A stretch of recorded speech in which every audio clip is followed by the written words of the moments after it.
Do you by any chance feel stupid opening a door because your key is so boring? Don't you want to look like a mad assassin instead?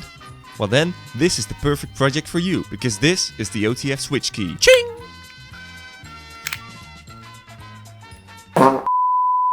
Ladies and gentlemen, welcome back to another video. In this video we are going to model and make an OTF switchblade mechanism, but it's for a key. Let's go. So, first of all, what is an OTF switchblade? You probably all know the hidden blade from the game Assassin's Creed. This is actually the same mechanism as an OTF switchblade. The only difference is that the hidden blade is mounted on your wrist and is activated by the pull of a string. The OTF switchblade is a blade that ejects at the flick of a button, but it also retracts at the flick of the same button.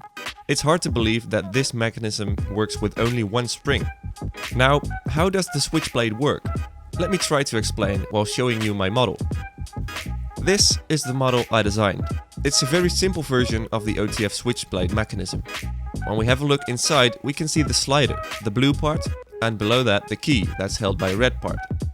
This slides in and out like the blade. Now, the way it works is as follows.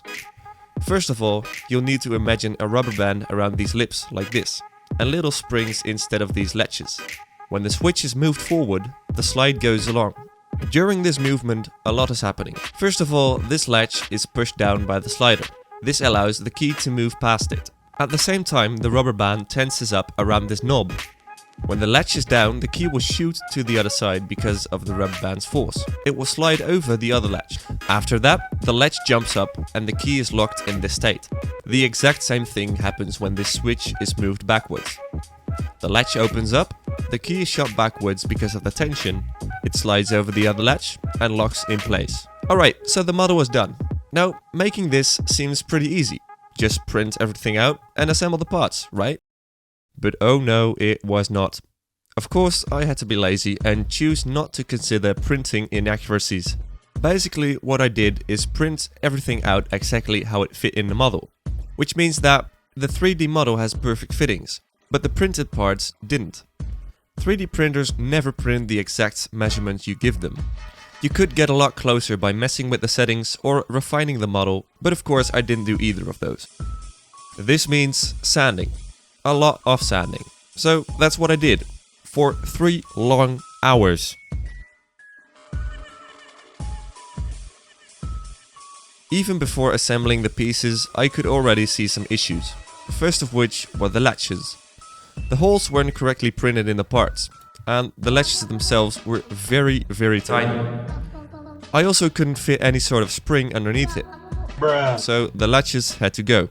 To make up for those latches, I used a small piece of cardboard. This fits in the spot and it acts as the spring at the same time. When everything was ready, it could finally be assembled.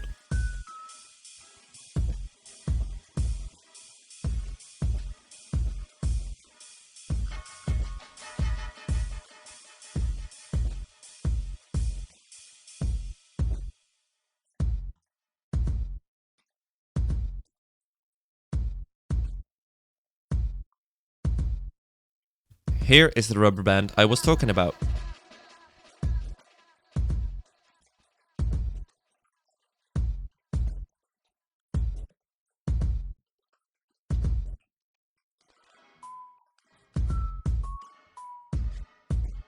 And the cardboard latches.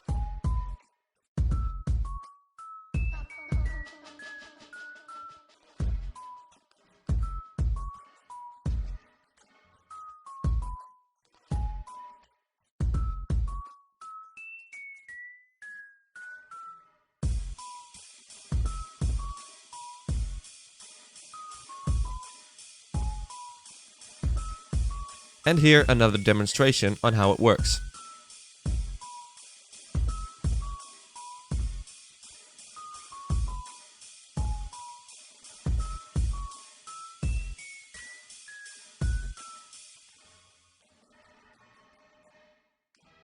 So, it's done, right? Look, it works.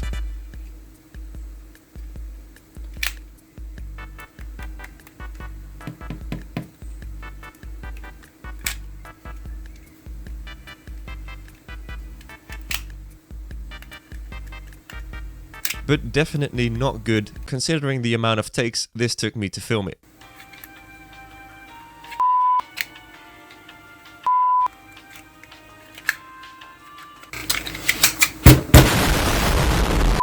There's a few problems with the design.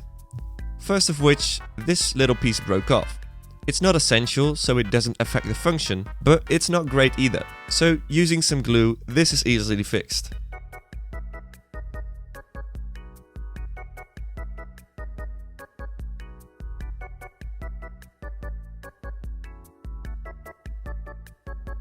Second problem, the cardboard springs keep breaking. To fix this, I hardened the hinges with superglue. The hinge is still flexible, but the ends are hard enough to hold the key because of the glue.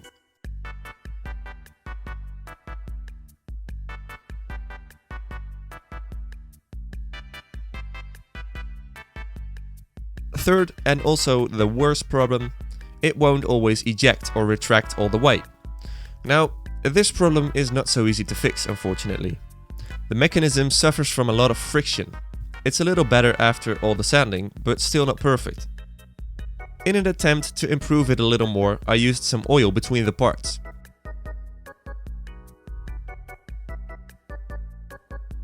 Another major flaw is the rubber band. The mechanism is just too small and too flimsy to build up enough tension.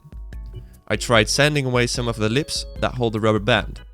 This increases the tension a little bit when the key is shot out, but the key also has to push against the rubber band at the other side.